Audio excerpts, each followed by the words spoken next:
The next voice that you hear will be that of Mrs. Vera Holding. I'll let her take it over now. This is Vera Holding, and I was born in Saba County, Texas, about the south central part of Texas. My parents were Mr. and Mrs. W.A. Zumwalt, and my father, from the very beginning, was a rancher. Our home was washed away when I was 3 years old by the Galveston flood, and so we migrated to the territory. And I was the youngest of 7 children, and Mama came all that long way with 7 children in a covered wagon while Papa rode ahead on a horse showing us the way to Indian Territory. We had a very happy life, although we had jip water to drink and very cold winters, we thought, in that day. And we finally settled on a ranch between Fort Cobb and Anadarko. And of course, Papa leased Indian land, I believe, at 15 cents an acre. And so I think that's an interesting thing because nowadays it's so very high. And we had a dipping vat on our ranch. And the people coming over from Texas had, of course, dipped their cattle because of ticks.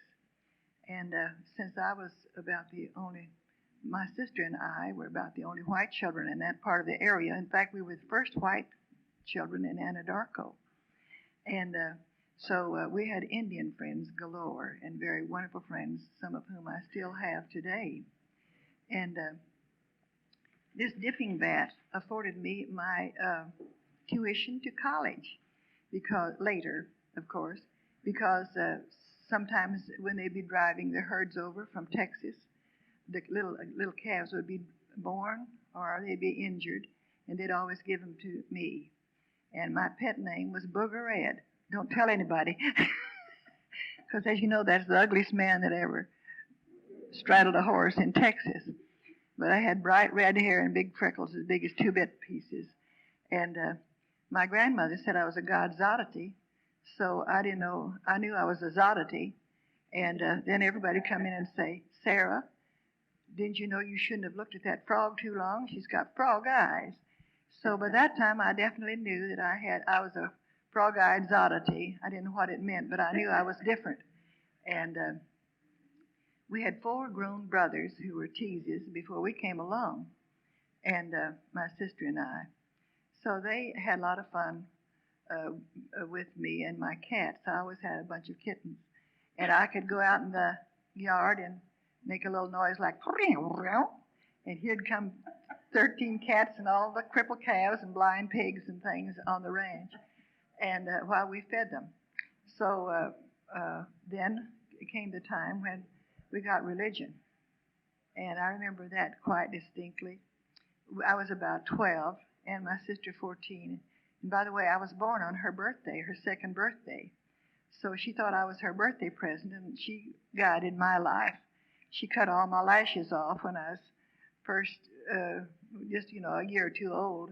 And so I was not only a frog-eyed zoddity, but I looked like a water moccasin. Not that I've ever looked one in the face, but I saw plenty of them coming down with their heads bobbing up and down in flood time.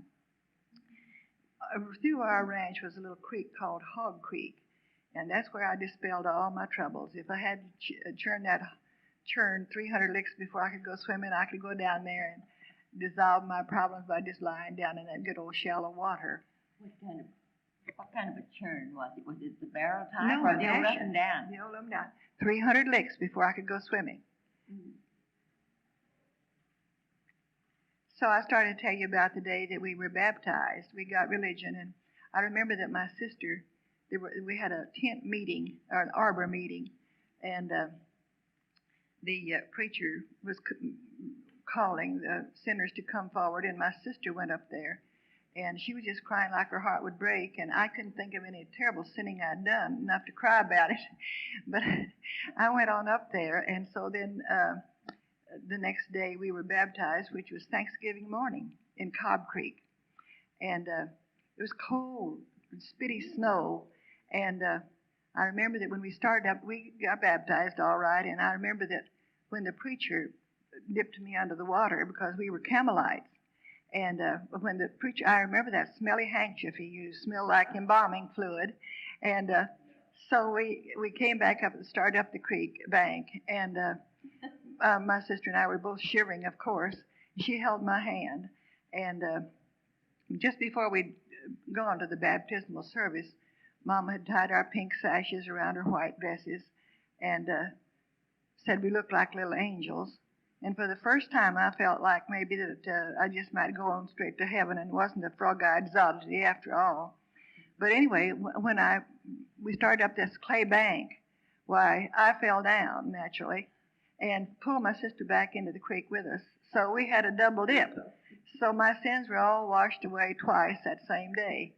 And we were just shivering, and a sweet, wonderful Indian woman, whom we called Nana Fast Runner, put her blanket around me from her own shoulders, and someone else did Sadie's.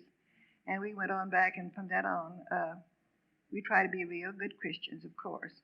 But we found out that after a while that Carmelite was a dirty word. We had to be called Christians whether we were Christians or not. But and then my father was a cowman, and he was the best square dance caller that ever was. But of course, after we got to be Christians, why, we had to call it play party games like Skip to Maloo and Buffalo Gal, Ain't You Coming Out Tonight? We could never dance anymore because the Carmelites didn't believe in it. And then as we grew up, we moved into Anadarko to go to high school. And we had some rollicking good times there. And there I met this Chester Holding, who was, when we were about 12 or 13, I guess 13 when we became engaged. And his father was the county judge and had the printing office, so he could control the politics, I imagine. And so we fell deathly in love, and one Christmas we came to town from the ranch and got Chester to go home with us for the weekend. And he gave me a little ruby set ring in a little silver. I think he paid $3.50 for it. It took him years to pay it out because he just made 50 cents a week from his dad in the printing office. But finally then, we graduated from high school. We were always lovers. And my sister went to a normal school, just a county normal there, held in Anadarko. But I had a singing voice. And so my first music teacher was Bess Bettis Lawrence, a very well-known and loved music teacher throughout the area. And so when I got ready for college, I went to Daniel Baker College in Brownwood, and I sold my small herd of cripples and blind things because Papa would trade me a good one for a bad one. And so I could pay my own way to college from my small herd, and I was always proud of that. And so I went to college and graduated there in 1914. And I thought I'd never graduate because I'd promised Mama that I wouldn't get married till I graduated. But in the meantime, I had written my husband-to-be, Chet Holding, and got him a job at Brownwood. And so my father wanted me to go away to college to get away from this part-in-the-middle, sig-sucking printer. And so it was easy to have him come down there and get a job on the Brownwood Bulletin. So he made $15 a week. And for our wedding present, we got a $3 raise, $18 a week. And of course, I graduated in voice. And I had my first long dress with a little train. I had a fishtail train. So he came by to get me to go get married. And I had a terrible time trying to tuck my train under my cetus so that it wouldn't get caught in the bicycle spokes because he came by for me on a bicycle. And a long train. I ain't hungry. And so we went down to the city editor's house and got married. And then from that on, we had a happy, happy life. And but my parents, in the meantime, the herd law came to Oklahoma. And my father couldn't stand that because he was used to free range. And he went to Montana and homesteaded. He didn't live on a homestead here in Oklahoma. But he went to Montana and got 640 acres of grazing land. So Chet and I followed about a year later. We went to a movie and saw all these glowing pictures of this lovely land being plowed up, to plant wheat, how tall it grew, as tall as the fence posts and everything. And Chet didn't know which end of a horse to hitch up. He didn't know anything about farming or ranching at all. But anyway, we went out there too. And when we arrived, I think it was 30 below zero. But we homesteaded land over in the Devil's Hold. And so we couldn't raise anything. We planted wheat, and just a few sprigs came up. But we had enough to insure it for hail. And we prayed for hail, then it wouldn't even hail. So about that time, World War I came along, and my husband enlisted in the U.S. Marines. And so then that counted as time on our homestead. And we borrowed all we could on the homestead because we just couldn't make good on it, and gave it back to the government. Then we came back to Oklahoma, and he worked for the Waurika News Democrat, and I taught music. And we worked over there 2-3 years, and I had a big music class. And all this story with romance is written in my new book, which is coming out, Blossoms on the Stem. And so then now Tipton is where I really feel like I would like to talk about today. Tipton was, it was just the valley of the Nile. It was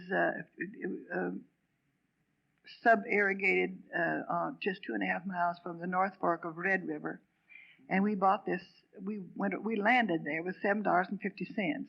But a wonderful banker across the street from our little office came across and wanted us to lease the plant or buy it or something. And so we managed to, he backed us, and we leased the paper and kept it for 40 happy years. And we had, and across the top of my husband's newspaper was, what a man does for his country, what he does for himself lives on, what he does for his community, what he does for himself dies with him, what he does for his community lives on. And we carried that banner across our headline all the time we had it. And of course then is when I became closely associated with the Tipton home, because it was our biggest industry there. And we always called it our soul factory. It begun over at a little town of Canadian, Texas in 1921, and was moved to Tipton in 1924. There were 7 little children put out of a covered wagon there in front of the Canadian minister's home, and Canadian, Texas, in 1921. And these children didn't have anywhere to go. Their parents were just too poor to take care of them. And knowing this was a minister and his wife, they decided that perhaps they would take care of them. So the house pretty soon became bulging with children, homeless children. And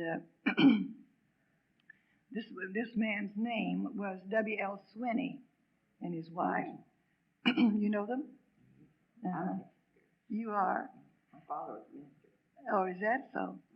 So, My husband was superintendent of schools at Canadian. is that so? Well, then you know that. Then when it outgrew, and I think the building was condemned, why Saul Tipton of Tipton, Oklahoma, gave 80 acres of this fine valley land for a Tipton home. And since then, it has become the oldest and the largest home for dependent children west of the Mississippi. What year was that at Tipton? 1924. Mm-hmm. And we moved to Tipton in 1926. 35. Oh, Well, I can just see all those bales of cotton there in Canadian.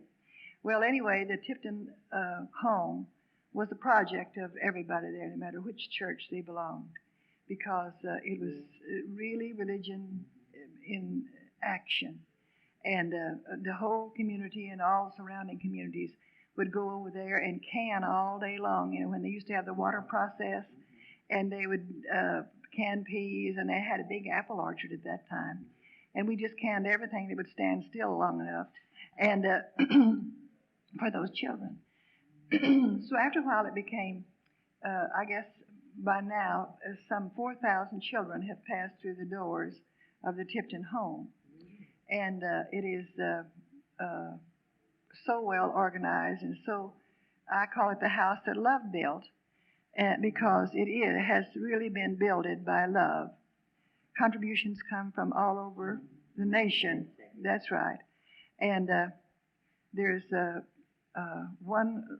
those little boys and girls go out from there to make wonderful ministers and song leaders and teachers and nurses. And they don't dismiss them when they're 18 like most orphans' homes do. They see that they go to college or take a secretarial course.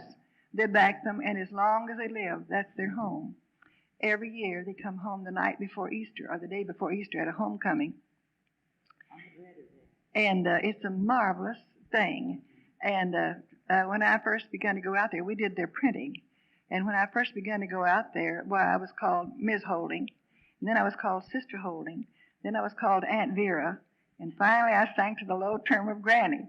So it's the most loved term I have of all. And I used to write songs for them.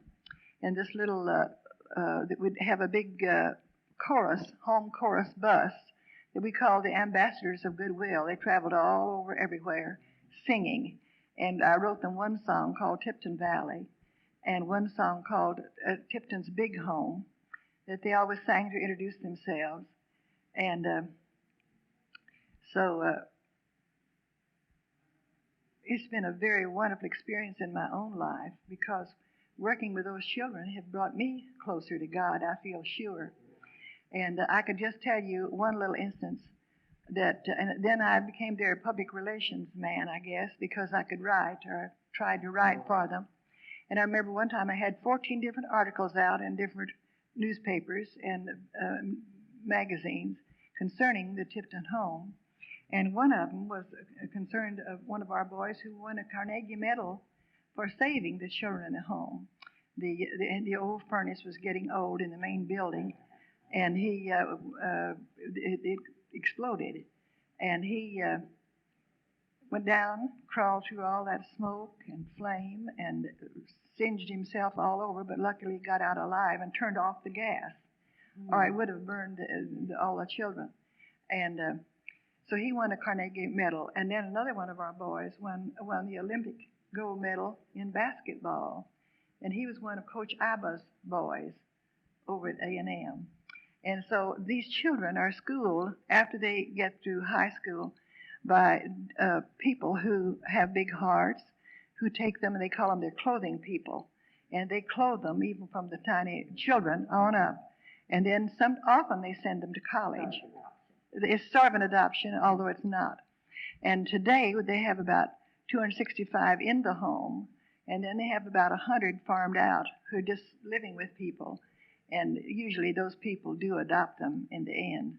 And these people see that they go to college, and just everything is so wonderful. I started to tell you about a little story that I wrote once. This blinded mother came and brought her little boy, Orrin Lynn, and he was 5. And she said she had a lot of sorry kinfolks who would love to keep him because he was a good little boy, but she wanted him to be reared in a home in the nurture and admonition of the Lord, which she'd heard Tipton Home was. And so I sat in the office that day listening, and because I was trying to write stories about the home to give them all the publicity I could. That's one way I could help. We had to eat black-eyed peas and watermelon for our pay for our printing, so the only way I could help was by my own services. So we had this little mother brought the boy in. She had an old gray scarf wound around her head, and she'd been living on the blind commission money. And so I heard her tell the superintendent, which was W.I. Yoakum at the time, that she had brought him there because she wanted him to be reared in a Christian home. And he'd skip around the room and look at the Bambis on the wall and the loving cups the kids had won. And he was just thrilled about the place. But as she talked, she bent over, and this gray scarf fell away, and you could see the terrible ravages of cancer It had already eaten out one side of her face and both eyes, and she knew she was dying. And the welfare station wagon was staying out there front waiting to take her to the hospital where she would die. She knew this. And so she told us the most pitiful story in the world. And so that once the little boy ran up to her, and she stooped over there to hug him, and he says, "Why are you crying, Mommy? You said if I stayed here and was a good boy, we'd see each other again." She says, "Oh, we will see each other again, my darling. We will see each other again." And then she just held him up to her, and her poor blinded hands went over all of his little features of his face and down over his shoulders. And I knew she was seeing her little boy for the last time. And she did too, of course. And so finally then, she got up and kissed him goodbye, and then she started toward the door. And of course, Brother Yoakum sprang up to take him to the door. And when she got to the door, she turned around and put out her hand and said, "Sir, I want to thank you and all the good people who maintain a home like this for people like me. It'll make dying a lot easier." And so I can hardly tell it without crying. And I went home and wrote that with all my heart, just crying like my heart would break. And that little story was, I was editing their magazine then called the Tipton Home Messenger, which I did a long, long time. So that was picked up by many of the church magazines. And then one time a man over at, and I just began to get the most letters that you could ever imagine about that little story. And I get a letter from somebody on a pension saying, "Dear editor, enclosed fine $2. I only have a little, but surely I can share a little with a little boy like Oren Lynn. Or of $25, buy him an overcoat. Or maybe $50, see if you can buy him a wheel for his Christmas present." And finally, a man from Ardmore who had picked up the magazine, in Dr. Ball, who is a dentist and a very wonderful, wonderful friend of Tipton Home. For many years, he has taken care of their dental work. Just whole truckloads of children will go over there, and or bus loads, and he will take care of it. And he's still doing that, and he's not a member of our church at all. He's just a good, wonderful Christian.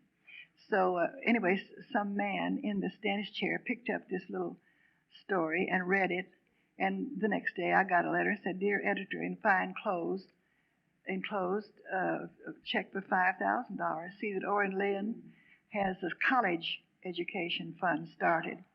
And so that's the way that I feel like that maybe I have helped the Tipton Home, because I wrote a story then about the little girl who drowned in an old stock tank, and just in no time at all came a letter from some big sporting house telling they wanted the names and sizes of all the children in the home. They were going to send swimsuits for them. And then another athletic firm, sent an Esther Williams swimming pool for the children. So then, of course, they had this terrible fire, which I often thought was an act of God. It burned down all those old barracks buildings that we'd hauled in there. And what? Yes, they were. And but not one child was injured. We were so thrilled about that. And so right after that, then, the Air Force boys over at Altus Air Base sent a fire engine. Now, can you imagine those kids having a real fire engine and thousands of feet of fire hose, so that would never happen again? And so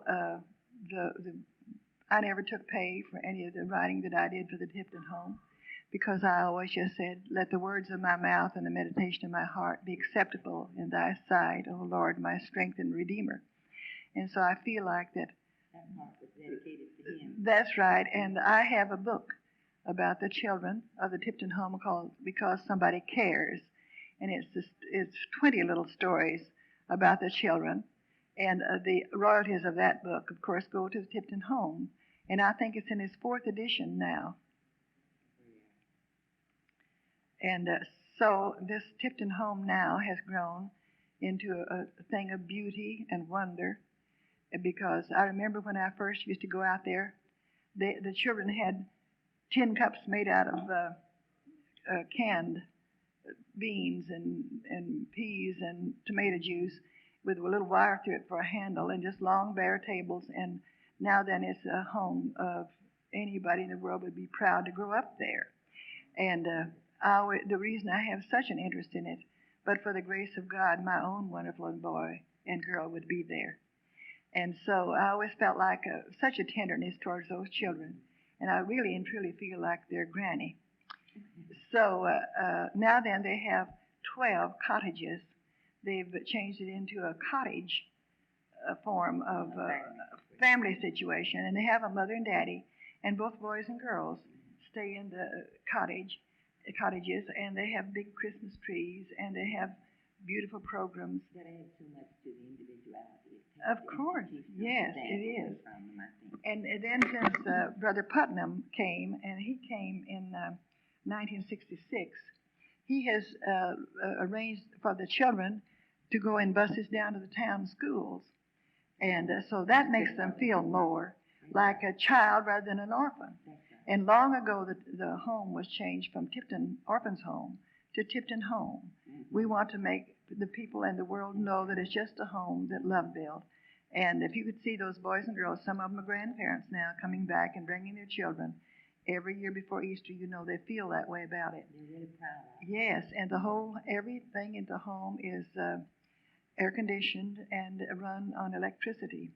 And another wonderful something, everybody is always being so good. You just don't realize how many good people there are in the world till you work with children.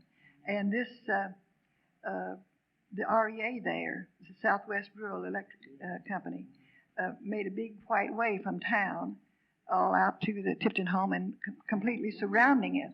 And so then everybody brings hay and all kind of feed stuff for the cattle, because by now the children have 4-H work and FFA work, and they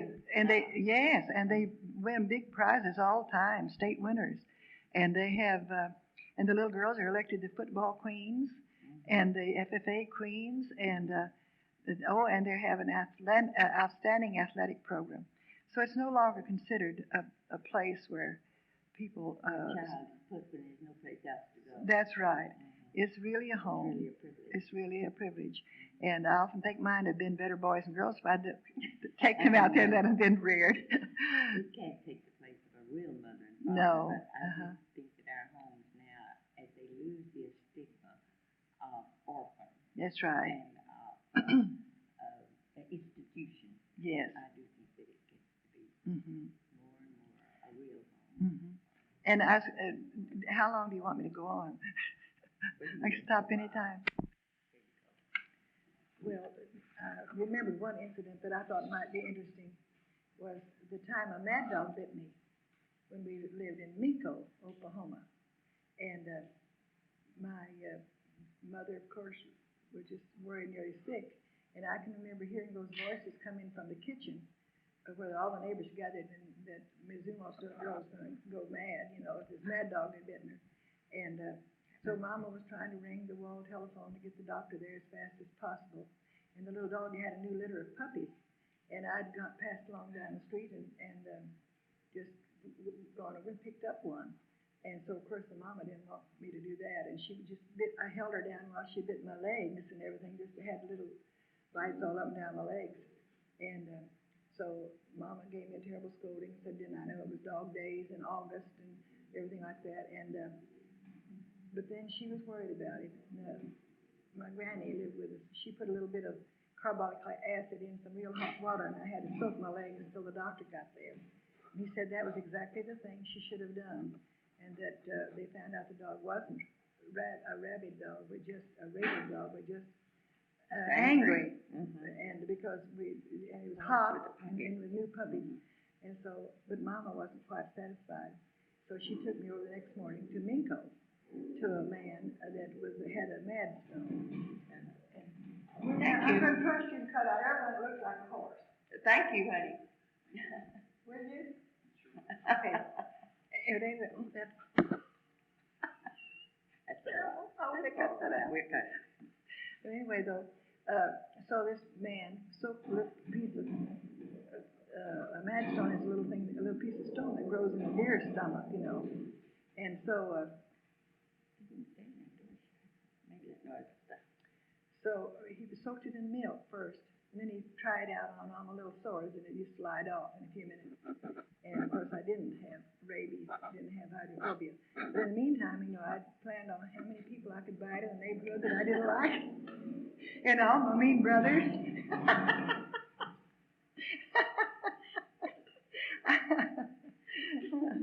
So anytime that they wanted to ever get revenge on me, they'd say, well, you remember, she's the seventh. The stock all ran out before it got to her. And she was bitten that time by a mad dog. Besides, Mama dropped her on the dugout steps on her head. Wow. And now then, back to Tipton. Back to Tipton. Well, you had a story there, I think, that you had just started. Well, I don't remember where I was in it. But anyway, I think I told you the story of the little blind mother. Yeah. And the Air Force boys giving that. And since then they've just been. Do you remember some of the positions that those boys and girls now hold? Well, this boy who was a Pulitzer Prize winner, but an Olympic medal winner. He has a big office with the Phillips Petroleum Company, and the Carnegie Medal winner is a young minister, and I don't remember. I just can't think of their names now. I should have written them down because there's several of them have become outstanding missionaries and ministers and songwriters. And I used to teach their music. Yes, the girls. Well, it's safe to say then that they all are making contributions to our society and to their country today. Yes, that's right. Well, I want to say that too, that they have a great big role of honor students who have enlisted in the service of their country, and there's not anything that has been neglected. And of course they sing a cappella, and they have a beautiful choir that goes around and sings for people, and they're very well accepted. This afternoon, we're going to have your poetry reading, but I wonder if you wouldn't tell us something now about your writing career. You told us something about how it started as a volunteer writer and the public relations for Tipton, but we would like to know how you became such a prominent, such a well-known writer and pen woman. Well, thank you. I didn't know that I was. Well, I have, of course, when I was a little girl, I was going to be the greatest musician that ever was. My father said I was, naturally, so I believed him. And I could play the little organ, and I would start all the songs way up too high at Sunday school so that nobody else could sing but me, because I was trying to show off. My mother would pinch my arms and legs until I looked like a Dalmatian by the time I'd get home that night for trying to show off. But I was going to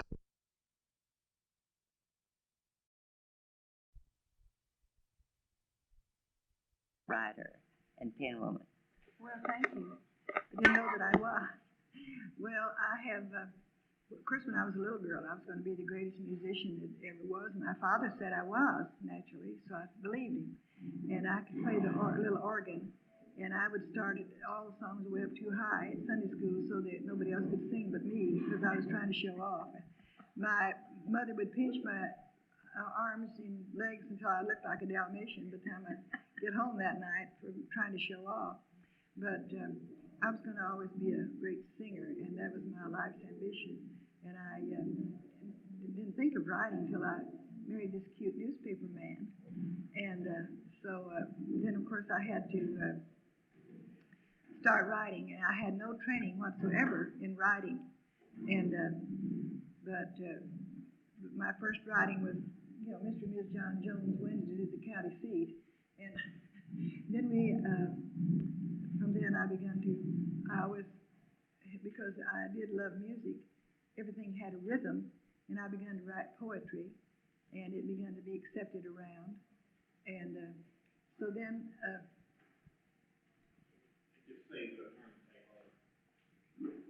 it isn't quite ready. And then I began to, I was elected to be a member of the Penwomen. Yeah. And they told me about the OU School of Writing. I never had heard anything about it. No. I knew that it was noted for its football players and its petroleum engineering. And the Big Red. Yes, the Big Red. But so I began to come over here to Foster Harris. And anything I ever will do or have done was due to Foster Harris, who the great white father of.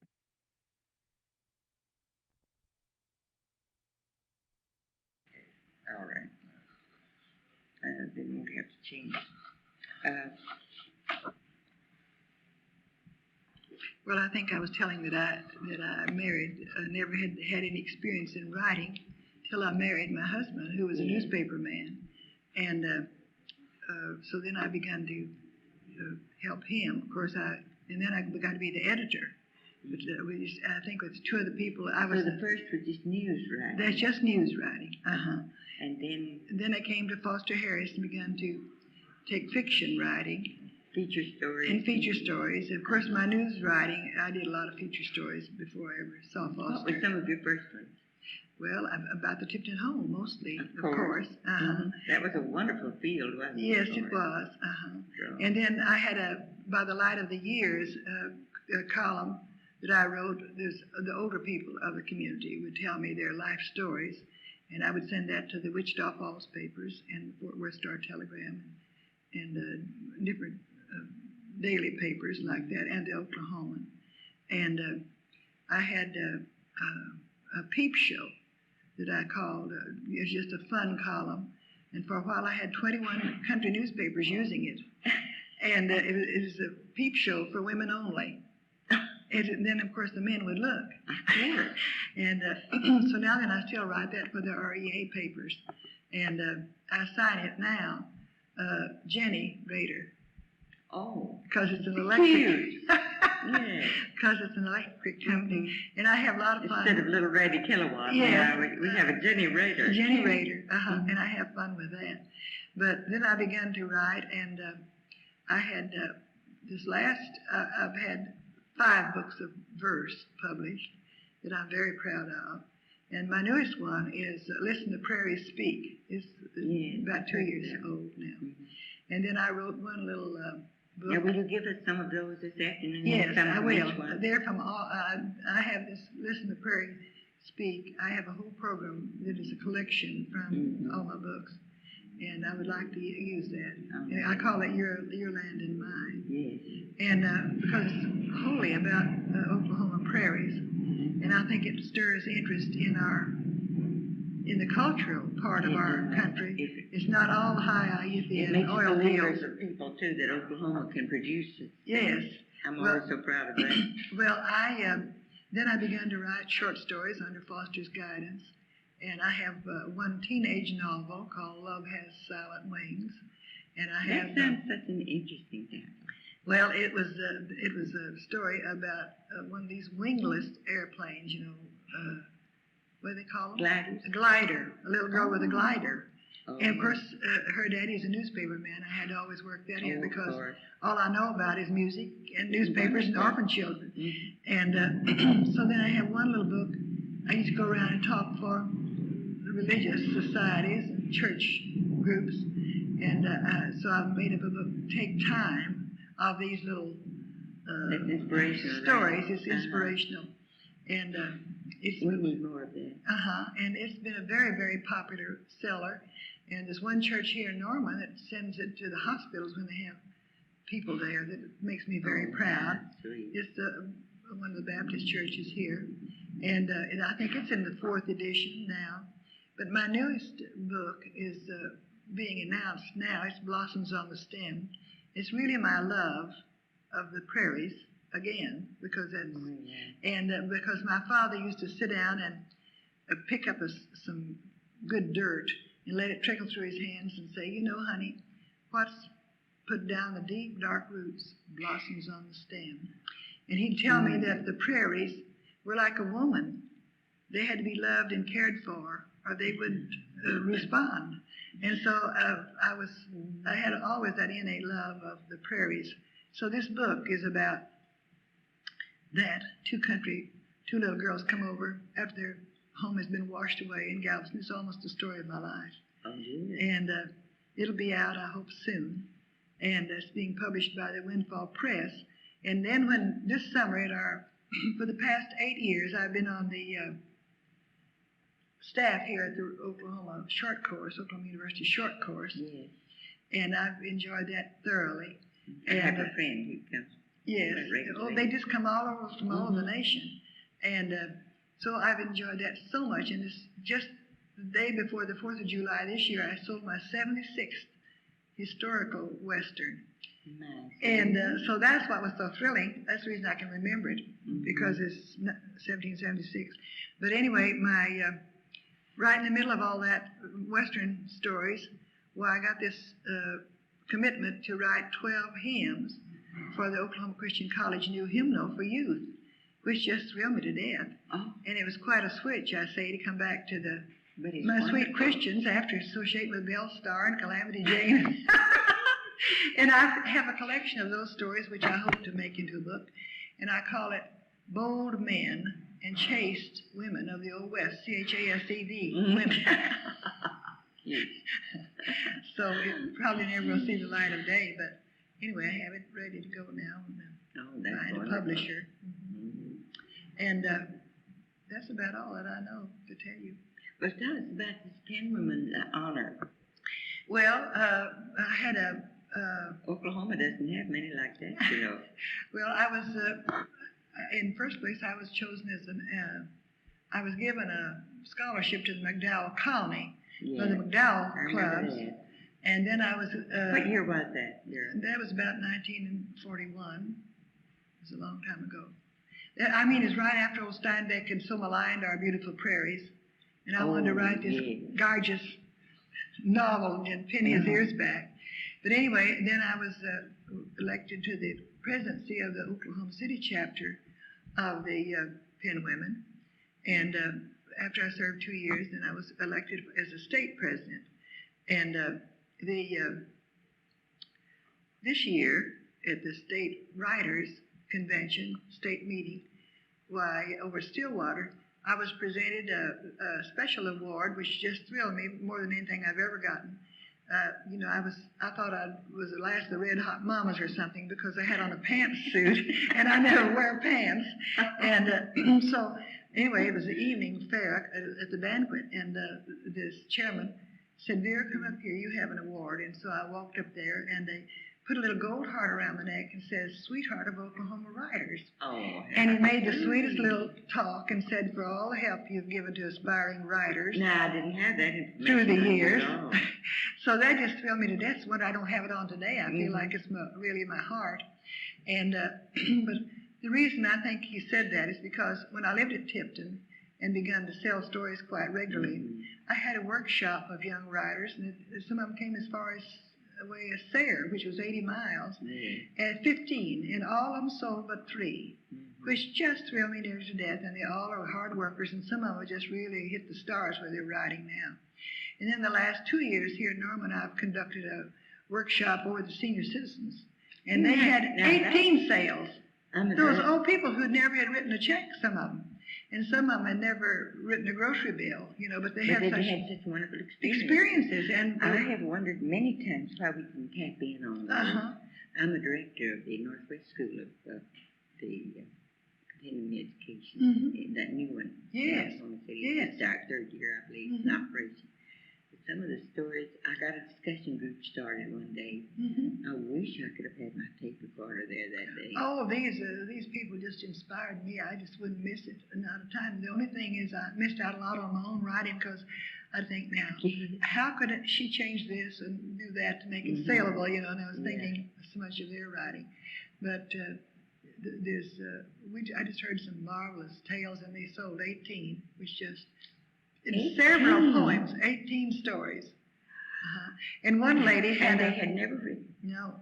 And two ladies Well, do they came over. write it in longhand or do they type? They write in longhand, and then somebody types it for them. Some of them can type, and some of them, for the Christmas present, their daughter gave them a new typewriter if they found out our new market list, and they learned to type. It's just marvelous. You know, the psychologists today tell us that as long as you keep your mind active, that the shackles just don't come on. That's right. And so the old theory that senility was a part of old age is fast being exploded. And our people in this Northwest school, we're emphasizing that you can still be productive. Well, we have one man here in Norman who is 86, Mr. Judge Gillis. And he just writes up a storm. He sells one or two a week of these, and he doesn't have to research them like I do. He's actually lived through it. That's right. And then we have Mr. Sieg over at Sulphur, and both of them were in my classes. And Mr. Sieg, it will be 90 next year, and he's never had a rejection. He wrote one about this Sandbar Saloon. It was a hair raiser, and he remembered it. He knew the people who had it, because when Oklahoma County and Cleveland County had local option, why two brothers, enterprising brother, built a saloon out on Little Island in the Canadian.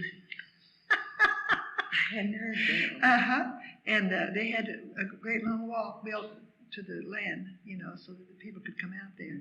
There were several killings. It was just a hell-raising story, as we say. And he sold it first time out to the Westerner. I'm so proud of him. And as I say, he's... My daughter has had some own things published in the Westerner. Oh. You remember the story on Sarah Fields? No. See, I've just been writing them the last 2 years. Well, she's... so, I didn't read them even, Yeah. I think that came out about 3 years ago on the Westerner, and it was a story of Sarah Fields and her suffragette movement across the country. And she interviewed Sarah Fields there in Berkeley, California, where she lives now. And my daughter is chairman of the oral history work. She does this work there in Berkeley and is national secretary now. But she writes quite frequently, and she gets these old timers that are just so compellingly interesting. And they have the pictures. There are old pictures. They bring those out with them. And so one of her most successful articles was for the Western magazine, and it was one of the first ones that she had published on. Well, I think my proudest publishing in that field was the Urshel kidnapping that I had this year. And it was published in the Texas Quarterly, which is a very high-toned, slick magazine, And the starting pay was $400, they said. So I was real thrilled about that, and because my cousin was a intermediary, he delivered the Mr. E. Kirkpatrick was my double cousin, and I stayed with them when I went to college in Brownwood. So I had a first-hand story about that, and I enjoyed it. You knew from inside the family? Yes. That would be thrilling. So I sold that one. I was so proud of to even be in that magazine. Thrilled me, And what are you doing right now? What's your schedule right now I have this story that I call The Mildewed Mockingbird. And it's the story of a little girl who was going to be the greatest singer in the world. She got mildewed when she married this cute printer. And so she, and I'm going to go to Kansas tomorrow and have my nephew, who has several secretaries. He's the headmaster of the St. John's Military Academy. I'm going to have him have one of those boys type it for me because I'm the worst typer in the world. I just can't do it very well. And I never learned to type, although I typed all my life. H's sit on the G's laps, and it's just terrible. That's right. Well, I've thoroughly enjoyed this. You were such a nice interviewer. And I hope you can delete all the stuff I shouldn't have said. Well, you haven't said anything to be deleted, I think.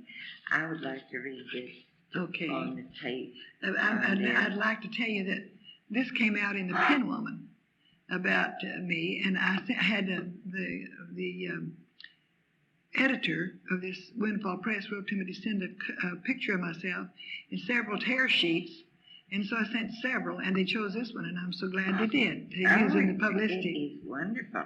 I knew you instantly when I stepped in the door. I thought, well, there's my lady. And your face is such a that has so much, animation in it. Well, thank you. I wanted to read this just in order that this may be a matter of record.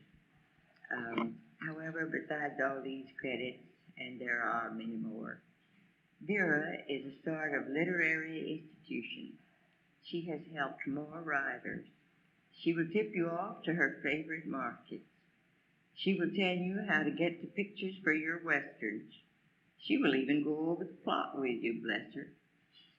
So when she gets up in St. Peter's domain, in that special cove reserved for writers, we know Vera will be wearing a halo while she types. Is there a Saints magazine? Well, if not, she will start one. Now that is our Vera. And this tribute to Vera Holding is given by one of the pen women from the Oklahoma City branch, Vivian McCullough. I quote from her. Thank you. Okay.